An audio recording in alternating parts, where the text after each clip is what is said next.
২০ বছরেরও বেশি সময় ধরে পুয়ের্তো রিকোয় রুজভেল্ট রোডস নৌঘাঁটিতে কার্যক্রম বন্ধ ছিল যুক্তরাষ্ট্রের। হঠাৎ করে গত ১৭ সেপ্টেম্বর থেকে এই ঘাঁটিতে সংস্কার কাজ শুরু হয়েছে, আর সেন্ট ক্রোয়েক্স দ্বীপে চলছে বেসামরিক বিমানবন্দর অবকাঠামোর সম্প্রসারণ। এছাড়াও ক্যারিবীয় উপকূলে ১০টি যুদ্ধজাহাজ ও ১৬,০০০-এর বেশি সেনা মোতায়েন করেছে ট্রাম্প প্রশাসন। এর আগে বিমানবাহী রণতরী মোতায়েন করা হয়। এতে ভেনেজুয়েলায় মার্কিন সামরিক অভিযানের আশঙ্কা করছেন অনেকে। উপকূলে মাদক অভিযানের নামে অভিযান চালাচ্ছে মার্কিন সেনারা। এতে বহু মানুষ নিহত হয়েছেন। ওয়াশিংটনের দাবি, তারা ভেনেজুয়েলার সন্ত্রাসী সংগঠনের সদস্য ও মাদক পাচারের সঙ্গে জড়িত। নৌযানে মার্কিন বাহিনীর হামলার নিন্দা জানিয়েছে জাতিসংঘ, যাকে স্বাগত জানিয়েছেন দেশটির প্রেসিডেন্ট নিকোলাস মাদুরো।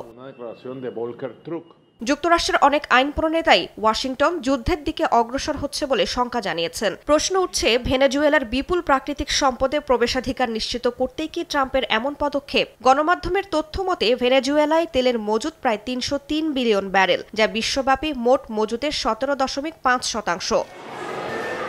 প্রাকৃতিক গ্যাস মজুতের দিক থেকেও দক্ষিণ আমেরিকার এই দেশটির অবস্থান সপ্তম। সেখানে মোট ২২১ ট্রিলিয়ন ঘনফুট মজুদ আছে, যা লাতিন আমেরিকা ও ক্যারিবীয় অঞ্চলের সম্মিলিত মজুতের প্রায় ৮০% সমান। আধুনিক প্রযুক্তিতে ব্যবহৃত গুরুত্বপূর্ণ খনিজ সম্পদের বিশাল ভাণ্ডারও আছে ভেনেজুয়েলায়। বিশ্লেষকরা বলছেন, দেশটির প্রেসিডেন্ট নিকোলাস মাদুরোকে সরিয়ে সেখানকার খনিজ সম্পদে প্রবেশাধিকার নিশ্চিত করতে চান ডোনাল্ড ট্রাম্প। তাই ভেনেজুয়েলায় রাজনৈতিক অস্থিতিশীলতা তৈরি করতেই উপকূল জুড়ে এমন পদক্ষেপ ট্রাম্প প্রশাসনের।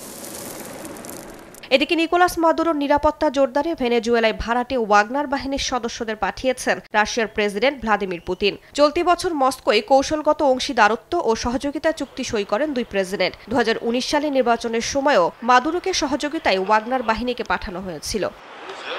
রাইসা জান্নাত, সময় সংবাদ।